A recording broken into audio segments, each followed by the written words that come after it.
Well, good morning, everyone, and Happy New Year.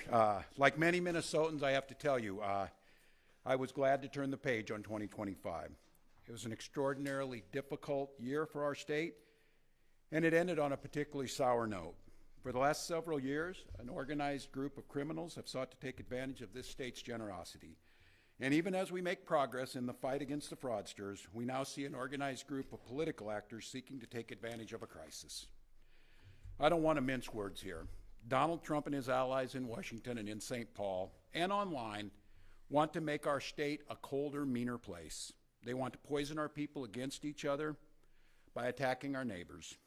And ultimately, they want to take away much of what makes Minnesota the best place in the country to raise a family. They've already begun trying to withhold funds that were meant to help families afford child care.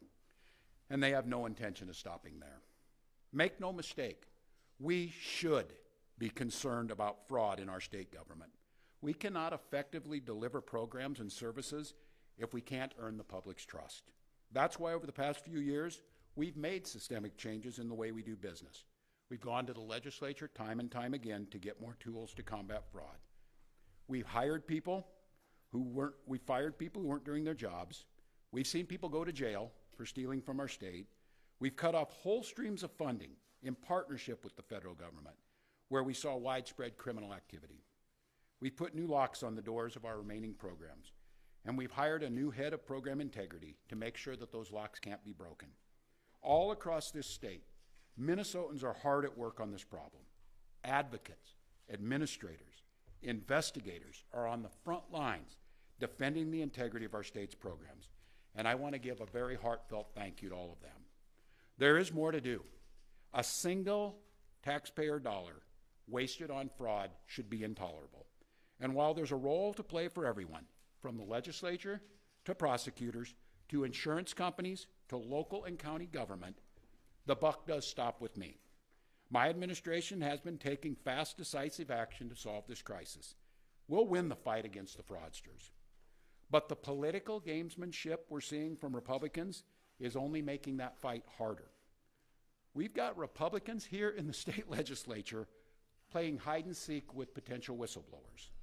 We've got conspiracy theorist right-wing YouTubers breaking into our daycares, demanding access to our children.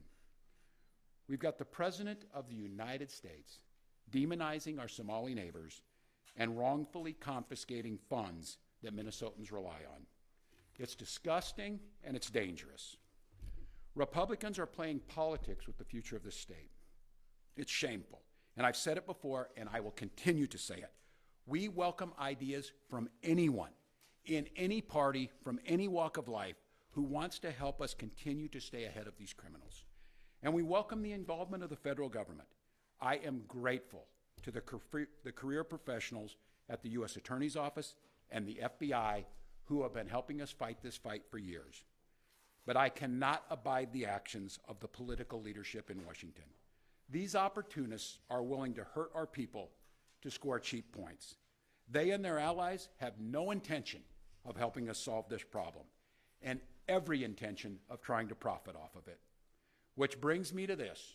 2026 is an election year. Election years have a way of ramping up the politics at a time when we simply can't afford more of that in Minnesota. In September, I announced that I would seek a historic third term as Minnesota's governor, and I have every confidence that if I gave it my all, we would win the race.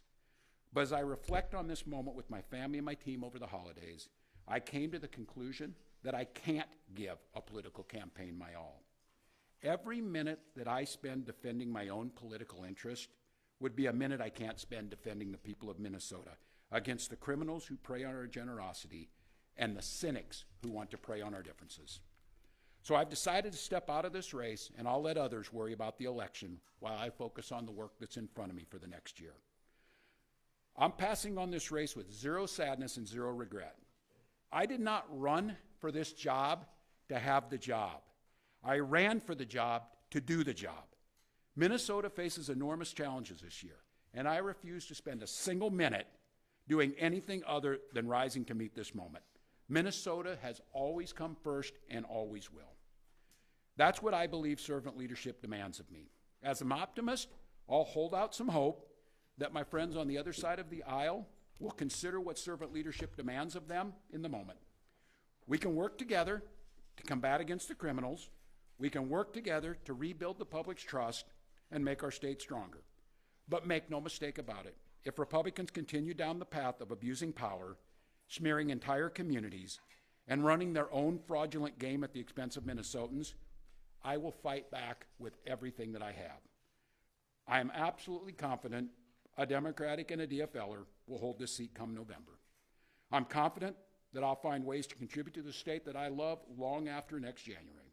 But there'll be time to worry about all that later. Today, I'm proud of the work we've done to make Minnesota America's best place to live and raise kids.